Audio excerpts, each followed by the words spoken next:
అందరికీ నమస్కారం అండి. Welcome to Mahalakshmi cooking city.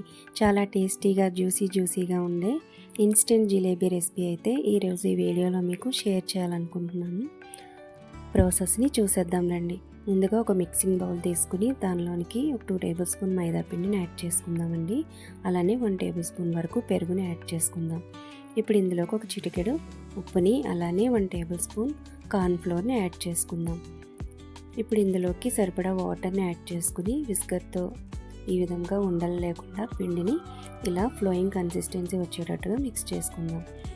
ఇప్పుడు దీనిపై మూత పెట్టి ఒక హాఫ్ అన్ అవర్ పాటు పక్కన పెట్టుకుందాం. ఈ జిలేబీలోనికి షుగర్ సిరప్ కోసం స్టవ్ పై ప్యాన్ పెట్టి 1.5 కప్ వరకు షుగర్ని యాడ్ చేసుకుందామండి. అలాగే 1 కప్ వాటర్ని యాడ్ చేసుకుని ఈ విధంగా బాగా మిక్స్ చేసుకుందాం. షుగర్ అనేది కరిగిన తర్వాత ఒక చిటికెడు రెడ్ ఫుడ్ కలర్ని అయితే యాడ్ చేసుకున్నానండి. ఇది మీ ఆప్షనల్ మాత్రమే. ఈ విధంగా బాగా మిక్స్ చేసుకుందాం. పాకం అనేది ఈ విధంగా జిగురు కన్సిస్టెన్సీ వస్తే సరిపోతుందండి. పాకం కొంచెం చిక్కబడకుండా ఉండటం కోసం 1 టేబుల్ స్పూన్ వరకు లెమన్ జ్యూస్ని అయితే యాడ్ చేసుకుని ఒక పక్కన పెట్టుకుందాం.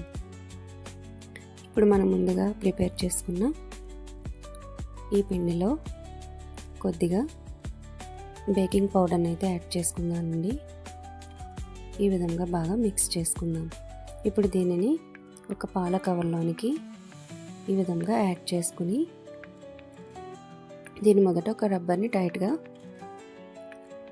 పెట్టుకుందామండి.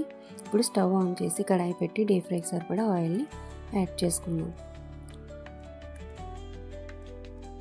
ఈ ఆయిల్ హీట్ ఎక్కిన తర్వాత జిలేబీలన్నింటినీ ఈ విధంగా వేసుకుందామండి. ఫ్లేమ్ అనేది లో ఫ్లేమ్లో పెట్టుకుని ఈ విధంగా జిలేబీలన్నింటినీ 2 వైపులకు టర్న్ చేసుకుంటూ గోల్డెన్ బ్రౌన్ కలర్ వచ్చేంత వరకు వీటన్నింటినీ బాగా వేయించుకుని మనం ప్రిపేర్ చేసి పెట్టుకున్న ఈ షుగర్ సిరప్లోనికి యాడ్ చేసుకుందాం. అంతేనండి, చాలా టేస్టీగా జ్యూసీగా ఉండే ఇన్స్టెంట్ జిలేబీ రెసిపీ. ఈ వీడియో మీకు నచ్చినట్లయితే లైక్ చేసి సబ్స్క్రైబ్ చేయండి. ఈ వీడియో చూసినందుకు ధన్యవాదాలు.